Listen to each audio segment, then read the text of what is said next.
The organization that I was working with is a non-governmental organization that is doing community development in that region. And in the community development, what they're doing is they are looking at how do we really improve prosperity in the community and how do we elevate the community.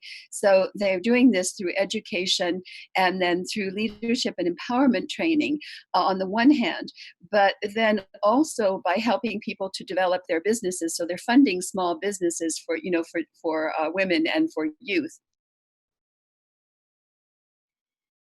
They're all women and they're all college graduates and they're all committed to their community, making very little money actually and working with very, very little. I was impressed with how little they have to work with, like 4 laptops, 1 small photocopier, very little in the way of office supplies, a small office that's, not equipped for anything really, internet connection going up and down all the time.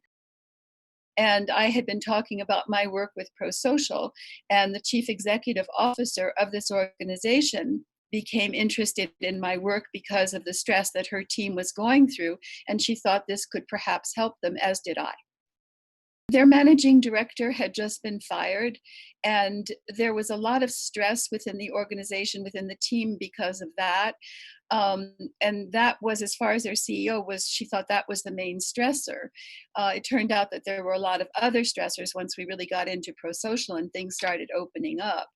But that was the main reason that I went out. I thought that Prosocial might be of help here because of my own interests, both in prosocial and in emotional stress within organizations. And encountering this level of emotional stress and really a breakdown of trust within the organization. And the prosocial behaviors actually build trust, they build community, collaboration, communication, engagement. And I thought that by applying prosocial to the situation, that it would really bring the team back together again, in addition to giving them some knowledge about emotional processes and stress. I ended up training 5 people, 4 people from the organization. So they're all community development specialists. And there was a professor from Makerere University, which was one of the largest universities in Africa.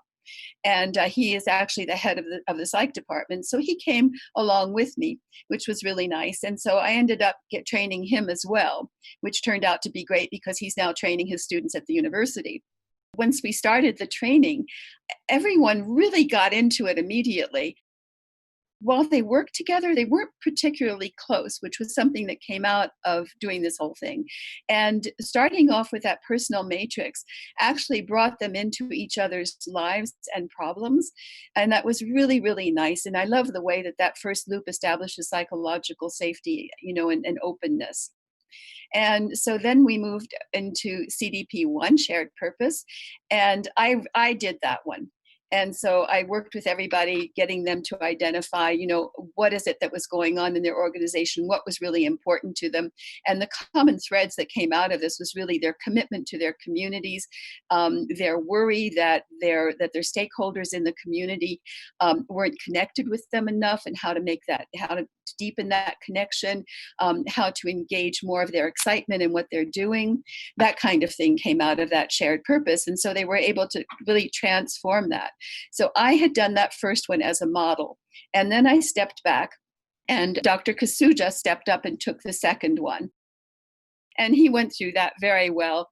And they were looking at how they distributed their work, how they could pick up from each other when they could see that somebody was overloaded. And this wasn't happening too much before this discussion. It came sort of as a revelation, like, oh, we can do that. And then looking at more the psychological benefits. So, giving positive feedback, standing next to somebody saying, gee, you're really doing that well. Do you mind if I watch you? I might be able to improve the way I'm doing it, stuff like that. And then after that, I simply stepped back and shadow coached from the back and let all 4 of those women take over. And they had picked it up like that, and they ran with it. And you could just see the leadership in each one of them. The other thing I found fascinating for me, as I said before in the interviews, their organization they worked with was totally perfect and wonderful and no complaints. And then we got into the CDPs, and then it all came out. fear of rejection, fear of failure, not pleasing the bosses, et cetera, et cetera, et cetera, et cetera, not being heard, not enough money, not enough supplies and equipment. The minute we went over to the lower left on each one of these, it opened up a whole can of worms. And then looking at the things that they were doing to get away from them, a lot of maybe some presenteeism, stuff like that, shutting down, not participating in meetings, not really feeling driven to get their tasks done on time, not having enough participation in decision making, feeling that they're being done to, which I think really is one of the strengths of prosocial. I look at prosocial as, the science of being done with, as opposed to being done to. It's so inclusive. I think they were manifested in the openness and the excitement and really the commitment to going through all of these CDPs and discovering a whole new world as they opened up each one. Things that they had never thought about, and seeing all of the spontaneous leadership show up where I hadn't really seen it before, and noticing how their innate strengths, their innate, I guess somebody had called it magic, their inner magic just blossomed forth. And when we finished the training, I wasn't dealing with the same four women that I'd been dealing with when I came in. And that to me was really encouraging. And I've gotten emails from all of them since saying, thank you so much for coming and changing our lives. We're using the process. It's really, really helping. They've been able to take it out to their communities in the field and just set up the matrix. I mean, you can do the matrix on the ground with a stick if you want to, and so they've been doing that. And I was one of them who was in charge of business development was saying that it really, really helps when she's working with people who are beginning to establish their businesses to really look at, okay, so, what is it that we want to have with this business? And what's all the stuff that's showing up and getting inside of us and getting in the way and telling us we can't do this, and how do we ignore that and just go ahead and create it? So they're finding that to be a very powerful process in the community as well. They said that it had brought them closer together and that they were understanding more of the things that were happening within their team than they had been aware of before. So they had a mission and vision statement, but they hadn't really thought about what their shared purpose was, just understood that it was a community to develop.